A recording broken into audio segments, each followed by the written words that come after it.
Everybody, welcome to RAMchat. I'm Erin Crew, Director of Communications, Marketing, and Media, and I have with me today, pointing the wrong direction, Andrew Rothermel, Manager of Communications, Marketing, and Media. How are you, Andrew? I'm doing well. How are you today? I'm well, thanks. We have two exciting guests on the RAMcast chat today.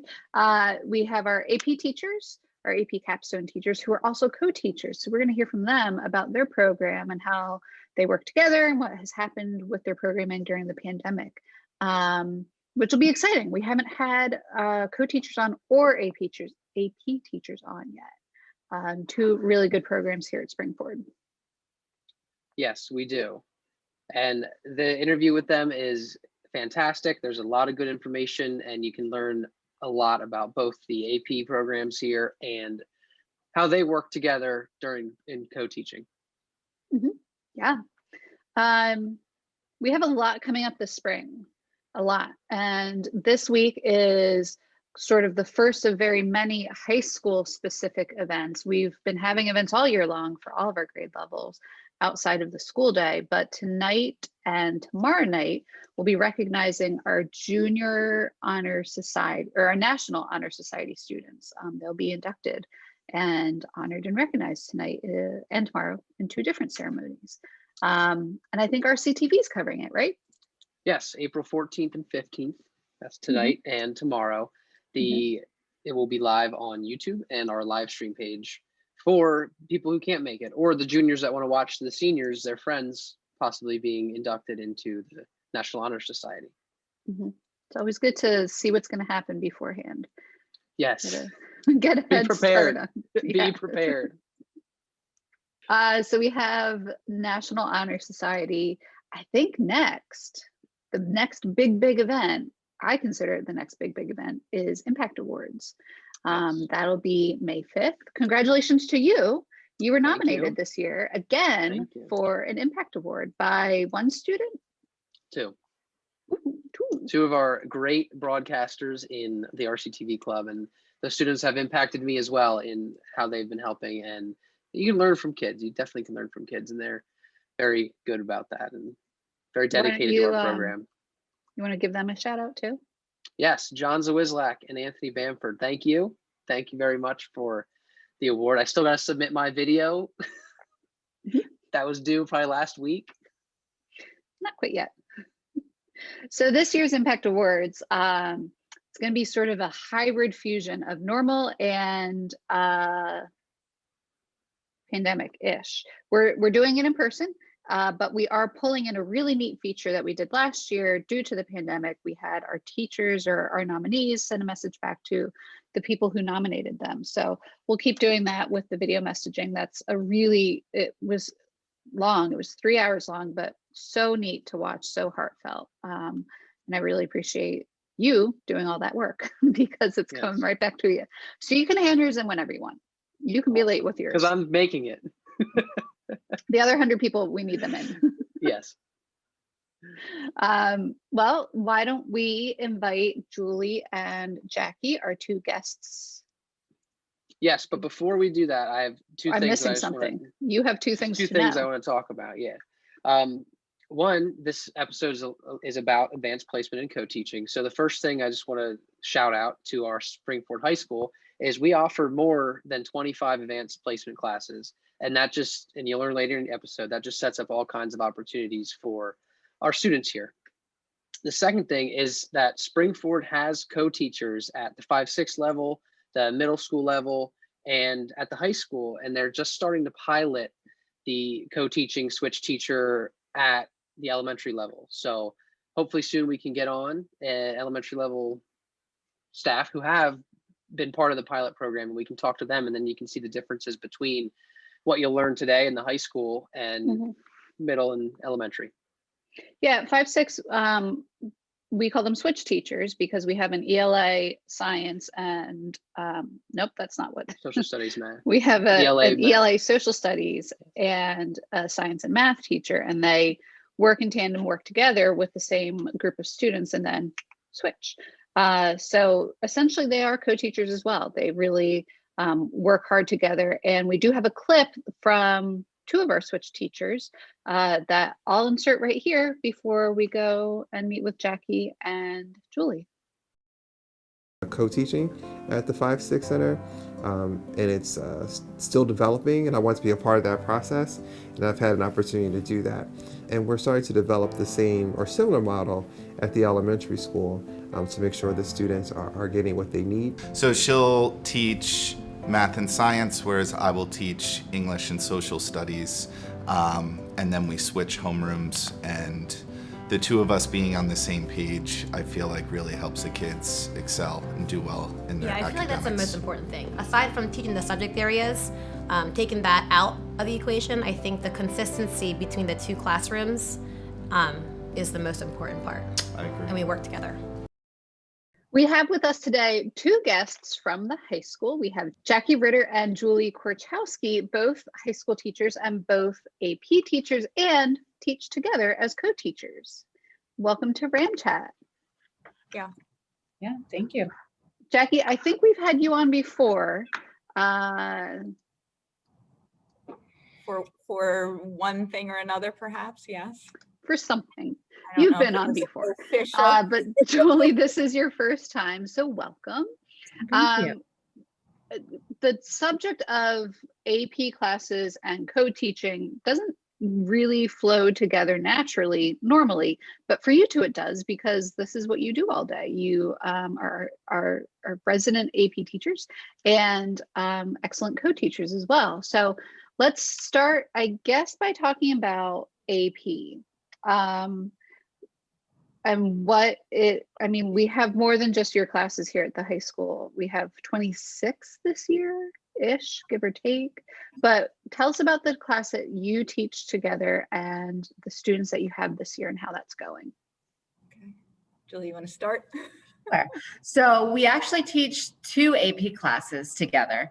So they're a part of the AP Capstone program, and it's a 2-year program. So the first class is AP Seminar, and then students who complete that class are eligible to go on and take the AP Research class. So the first class is setting students up with the skills to be successful in that AP Research class. And what makes it so unique is that both of these classes are skills-based classes, and they're very reading and writing intensive. There's also communication and presentation skills that are a part of it.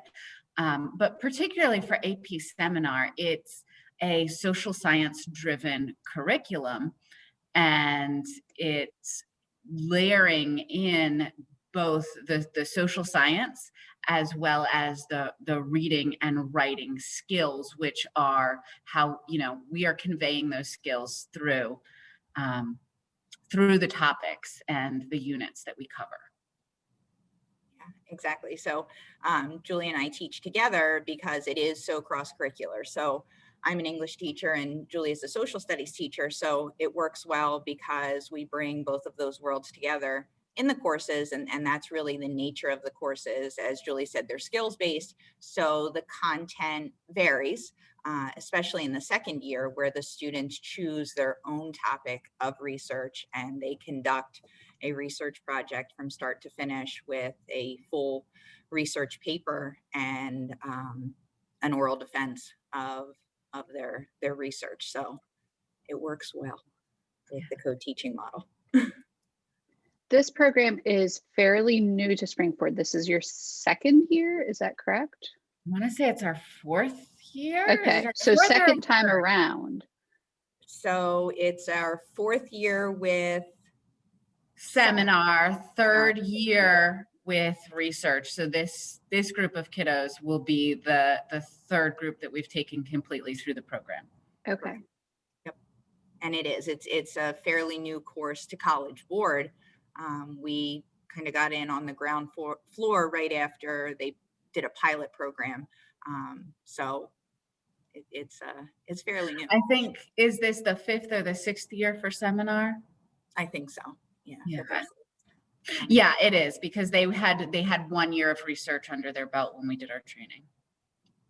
And that's a good point as well. You mentioned College Board. So AP is, it's not a Springford specific course. It's part of this huge, larger program, which is College Board. Can you tell us a little bit about College Board and how those programs benefit our students? Sure.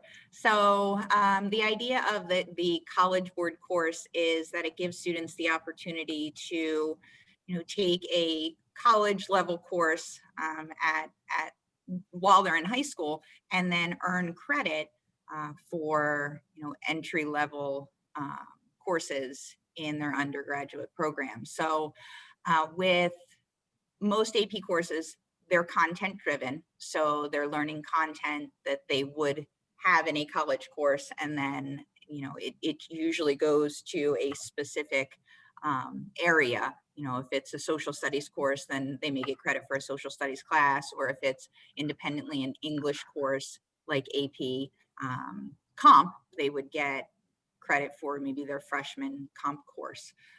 With the capstone program, because it's cross-curricular, the students, it might fit in different areas when they go into college. But we find that our students, in addition to credits that they may earn, which may be elective credits in some cases, more than the credits that they earn, they find that the skills prepare them for all of their college courses, because it's so writing intensive, and that idea of the importance of communication and presentation. So our students come back and tell us how prepared they feel for the courses that they're taking, and the opportunities that they're getting, even as freshmen, to do some research and to really be a part of programs that most freshmen and even sophomores might not have the opportunity to have.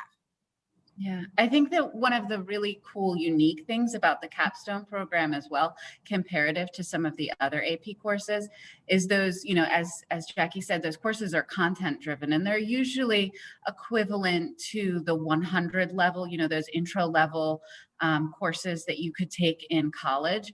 Whereas these two courses and what they're doing in research, some students, or increasingly students, are beginning to get research opportunities undergraduate, but it's really postgraduate work or graduate level work. And so it's giving our students a huge opportunity to delve into skills that are very uncommon for kiddos to get the opportunity to learn while they're in high school. But the way College Board designed this class, or the reason that they designed it, is because they reached out to colleges and they wanted feedback from them on what they thought of the preparedness of students who took AP courses coming into their classes. And they were saying, they're getting this content, and they're ahead of the game with the intro level courses. But when you get into those deeper, richer skills that we're looking for at the college level, they don't have them yet. And so they worked with colleges to design curriculum that would prepare students for their 200, 300, 400 level courses before getting into college, and really upping their research skills, their writing skills, and all of their communication skills. That's huge, especially when when we think of kids and researching these days, they might just go to Google and look something up. This not even a comparison. This actually teaches our students in high school how to prepare to do everything they're going to do the moment they leave, far beyond just a quick Google search. Yeah, the kids learn that almost immediately in seminar, the importance of vetting credibility of sources and making sure that the research that they're using is indeed reliable. And we talk about bias, and that bias isn't necessarily a bad thing. It just depends what you intend to use that source for, and making sure that you acknowledge the bias that exists in it when you're using it in your writing. So really critical thinking. Yep. So you mentioned the research projects that their students are working on. Out of all of the projects that you've seen, can you tell us, do you know where I'm going? What your favorite is, and maybe Oh what the my. most creative was?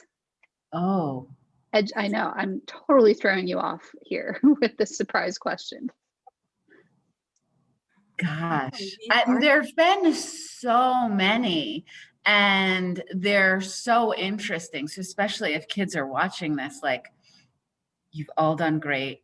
They were Yes. all impressive. I found all of them interesting. I'm just thinking off the top of my head.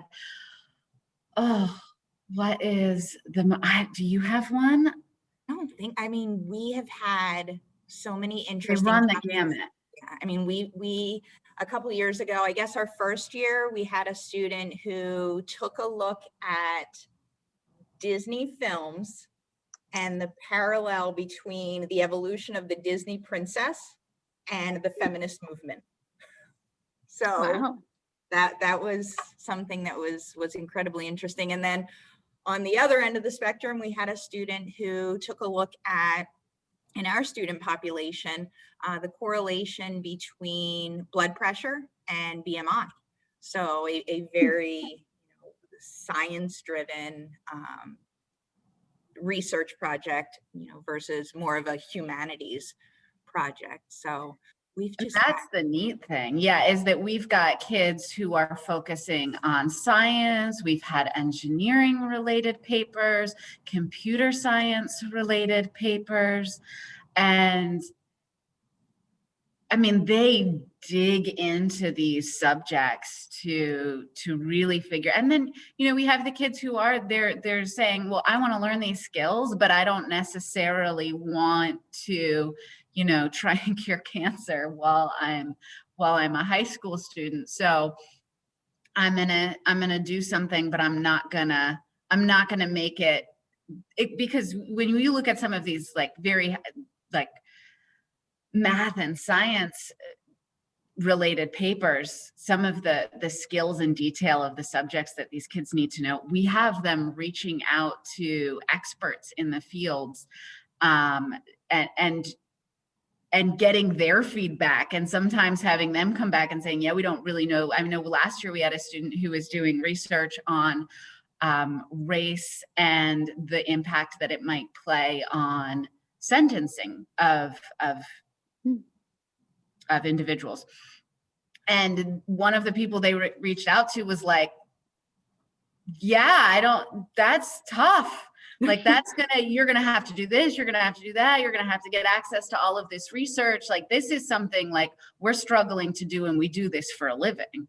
And yet, because our students, get so involved in it and get interested, they are willing to, persevere through these things. We've had some really, really amazing projects.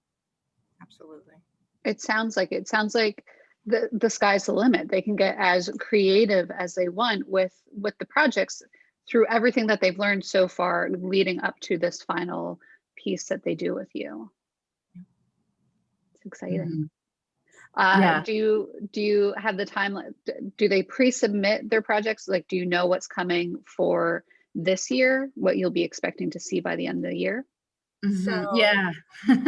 So research, it's really their research is the full year. So we start them at the end. The nice thing about having them for 2 years is after they get all of those skills in seminar, at the end of the year in seminar, we start to plant the seed for research, and we start to talk about what they will be doing in research. I mean, we talk about it throughout the year, but really getting them into thinking about potential topics. And we have them do some light research over the summer to start to think about what they might be interested in. And some kids run with that for the year, and other kids come back and they change their minds, or they start to do research and they're like, this isn't what I thought it was going to be.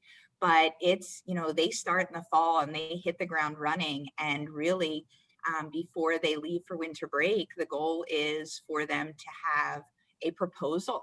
So we have them walk through the whole process of, this is the gap that I want to fill, and this is the method that I want to use. And if students plan to use human participants, whether it's a survey or, asking people to be part of an experiment that they're conducting, we actually we have an in-house institutional review board, and they go to the IRB, and the IRB gives them feedback and approves their project. And then they really start that process of, finding the literature that exists to narrow to their gap, and then writing their method, and then conducting their research and reporting on their research and analyzing the research. And so it's a process, and they become incredibly committed to it because it's a 10-month process for them. And when you think about, the co-teaching, whereas in seminar, it's social science driven. So of course you would want a social studies teacher and an English teacher because of the curriculum or the content and the writing skills. But when you get into AP research, it's almost impossible for one person to be able to give the students the level of feedback that they would need, because we're meeting with kids. I mean, sometimes meeting with, depending on where a kid is with their project and a sticking point that they hit, we're sometimes meeting with kids every single day of the week with an individual conference to help them through their process. And it also gives us the opportunity, as sometimes we get so involved in it, and if one of us hasn't conferenced with that kid in several days or a week or something, we go to the other person, they come back, and it's fresh eyes that you get so invested in it that you lose a little bit of that. So the two teacher model, I think even without the IRB, because even with the two of us, sometimes we go to the IRB and it's like, okay, that makes sense. That's a great transition to talk about the co-teaching process. And Andrew, you had some questions about that. I did have a question about the AP research. Is there a place that our staff members would be able to see some of these projects and research that our students have done here? Well, at the end of the school year, they have their final presentation and their oral defense. So, they kind of have to explain and justify the choices that they made in picking their research project, and then in making sure that they were able to accurately research it and answer the question that they asked at the beginning of the year. So those presentations are May 19th. Very exciting. Oh my gosh, that's in like a month. Yeah, it's coming up. It's coming up. It's getting really close. So we're almost there. Those presentations are on May 19th, and we have to have a panel of, I believe, at least 2 other teachers, but we like to have at least 3 other teachers who sit in on those presentations. But I know our students are so proud of the work that they do and we have at least one student who I think has invited 5 or 6 teachers already because she really wants to share her research. So I'm sure we have room for more, and we record our presentations so we can always share them and share the research papers, because they are significant works of academic scholarship. Yeah. And these students aren't just doing the research, they're also doing a full presentation. Yes. So that's also very good in the public speaking skills. Oh, absolutely. Yeah, and they give 2 presentations, 2 formal presentations. We also have them do practice presentations, but 2 formal presentations in AP Seminar. And the first is a team presentation. So teamwork is a huge component, because we know how important that is, not just in college, but in the workplace setting currently. So they really work on those presentation skills. We had a student, she graduated 2 years ago. I taught her for 3 years. So as a sophomore, she was painfully shy, and it was extremely difficult for her to speak in front of her class. after finishing AP research, she came back to us and said, I'm doing a summer theater program. And just to see the growth that she had over those 3 years, it's incredible. So yeah, they're definitely lifelong skills in many cases. And with that, we can transition to the teamwork and co-teaching. So what does make a good co-teacher?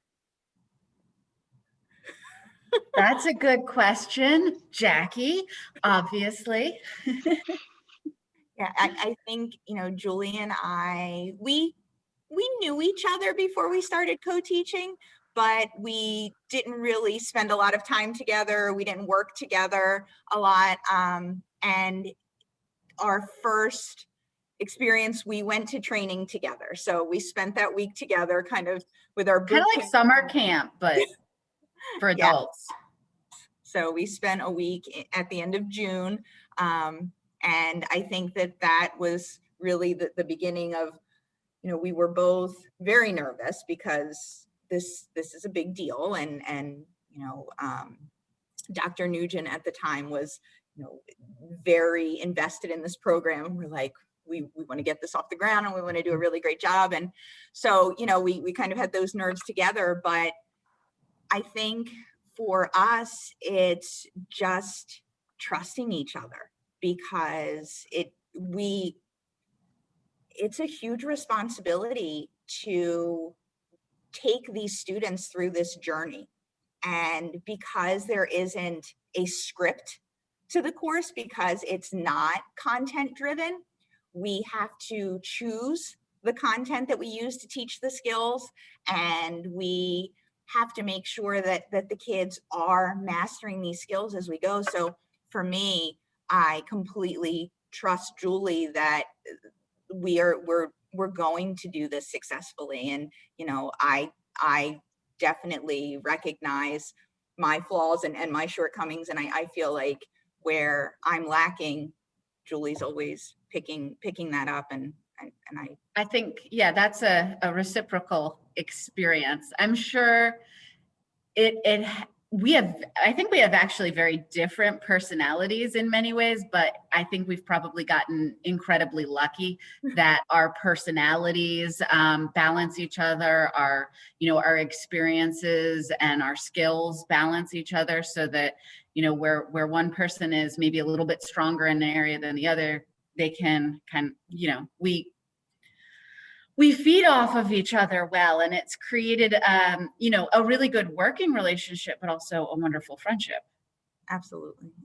And we're kind of like parents to the kids, because we see them, we spend 2 years with them. So they're really like siblings. It's so funny. By the second year, the kids are so close because they're going through this experience that a very small population of students go through, but they go through it together, and we're like moms. So it's nice to have that relationship where we take care of these kids together and they take care of each other, and we're kind of like a big capstone family. So I know that sounds corny, but it's true. Well, and you can definitely see that relationship that you've built, because we know by now, it's been announced, you've both been nominated by one of your seniors for an Impact Award this year, which is very exciting. And that is not something that would have happened if you didn't have these core groups of kids coming together. And, in reading the write-ups and what was written about each of you, it's very special to see that relationship built between a teacher and a student, and such a strong connection. Thank you. Yep. And how has the pandemic changed co-teaching in your process? I think, if anything, we see each other more because it's so easy to just be on Zoom. So before, we were running, mostly me running downstairs, because we generally hold classes downstairs, although we split the kids, or sometimes we have something going on that we would have to have the kids in 2 different classrooms. So, but we had to actually physically move to be in the same place at the same time. So we definitely see each other all the time now, because it's a matter of popping into our Zoom and being like, okay, so what's going on right now? That's the weirdest change. I think the rest of them are maybe more of the traditional, it's a pandemic. Okay, how do we change? What do the kids need to know? Like, what do we absolutely have to make sure that we hit home? And what do we have to say, hey, it's a weird year. What do we need to loosen up on a little bit, maybe? Yeah. Absolutely. And I think, for the kids who are virtual, because we conference so much, sometimes, we're conferencing with a student and, sometimes their camera's off and we're like, so you got that, right? And then sometimes we're like, did they get that? But just kind of adapting to having that conversation with students, because conferences are so important. What's the best way for us to get that information to our students? And so we're old, and technology is not always easy for us, but we're definitely figuring things out as we go. So yeah, we figured out how to do presentations virtually. we did. Yeah. Yep. That was something new. But we did, yep. And team presentations, no less. Yeah. Jackie, I often say to you that we're the same age, and I'm not old, so I don't know what you're talking about. You can say we're the same age. I'll take it. That is a good question, though, about how technology has changed your AP capstone process as well. To do the students, when they're meeting in these different groups, are they able to meet virtually and in person? Are there some who are home meeting with people in person? Has that been a big change that you've seen this year? Yeah, absolutely. And so with our group work, we initially thought it timed pretty well with the return to students in school. And we got our lists of, hey, these are the kids who are coming back. These are the kids who are going to be at home. And we're like, we'll have in-person groups and we'll have virtual groups and it's going to be amazing. And it didn't work out that way. And so we immediately had these groups of kids that were blended, of kids who are here in school and kids who are at home. And we discovered that it's weird. It's not what we would have thought was a great idea, but it works. And that, the kids are able to communicate through Zoom. Plus, they're young, so they are far more technologically savvy than us. So they're certainly doing stuff on Zoom in classrooms. We're able to use the breakout rooms and those groups can work together. But they've got group chats and FaceTime and all of the fun and exciting ways that they were working together outside of school anyways, virtually, probably for the last several years.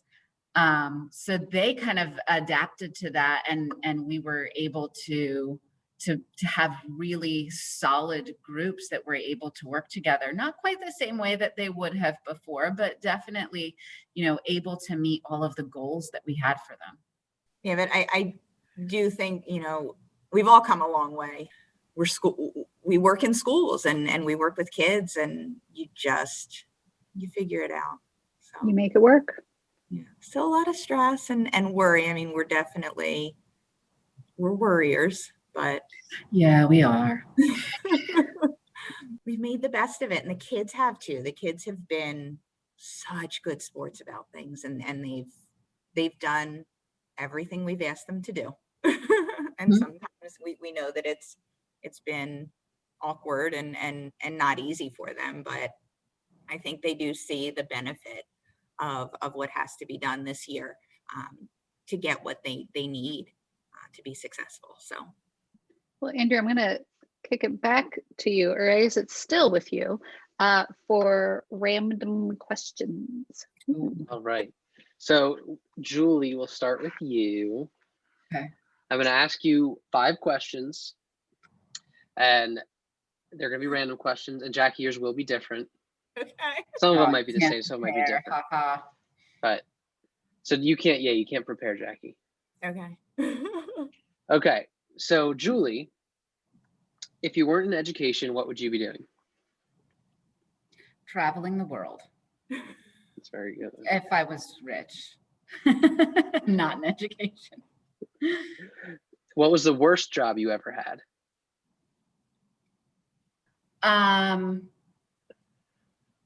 Telemarketing. I did that. That was awful. What's your favorite meal? Lasagna, maybe? I don't know. And if you could travel anywhere, where would you go? Okay, that's a great question. I really would I've never been to anywhere in Africa, so that's like my next goal. And what's your favorite thing to watch on Rctv? RAMchat, obviously. Yeah. Okay, Jackie, you're up. Okay. If you had a spirit animal, what would it be? Oh my gosh, the honey badger. Was I too quick to answer that? I'm not sure. I want to ask why. The honey badger just doesn't care. She'll come for you.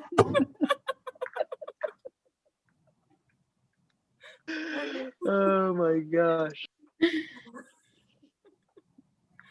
What is your favorite TV show? Escape to the Chateau. Dick and Angel. It's on HGTV Saturday It is. night. Jackie and I watch it and we text. We do. I not can't Bravo. watch Home Improvement any longer. It's I've had not. epic and sad. It's They not love Home Improvement. The Chateau. Yeah, it's Chateau Improvement. Right. For like the Totally price of different. what someone here buys a house for. Like, it's crazy. Yeah. They fix it up and it's like all of these dilemmas and they buy a van. It's really good. Sorry. Okay, Jackie. What's your favorite TV show? I should have said. What is your favorite pizza topping? I have 2. They have to go together. Green peppers and onions. That's very good. What is your favorite sport to watch? My favorite sport to watch. I think basketball. I enjoy watching basketball. Can't play it. Not for my life, but I enjoy watching it. I would have thought it would be cross country or track. I enjoy watching my daughter run. There's so much going on. It's too much. Now, are you a cat person or a dog Nature person? causes anxiety. What happened? The laid back nature of track causes her Right. anxiety. Yes. Now, Jackie, are you a cat or a dog person? A dog person. Do you have any pets? We do have a dog. Yes. We rescued Duke almost 4 years ago. He's a lot of work. We had a chocolate lab who was most laid back dog on the planet. Super easy to handle. This one, there's something wrong with him. You love him. And what is your favorite thing to watch on Rctv? Anything you produce, Andrew. So everything. Yeah. Boys lacrosse, because there are 4 quarters. There's not 4 2 12-minute quarters, not 2 halves. Don't tell anybody the ticket takers left after the first quarter. Oh yeah, we did. Yeah, after the first quarter. You can cut that out, Aaron. I'm not gonna. But that's all the questions that I have. You guys did good. Thank you. Thank you. Thank you both for being on RAMchat with us today, shedding a little light into the world of AP and capstone and everything you guys are doing, and co-teaching as well. And I think later this month or maybe next month, we're going to have some other co-teachers on from the middle and elementary level. So it'll be nice to talk to all levels of co-teachers and hear the experiences from everybody across the district. But thank you both for joining us today on RAMchat. Thanks for having us. Thank you.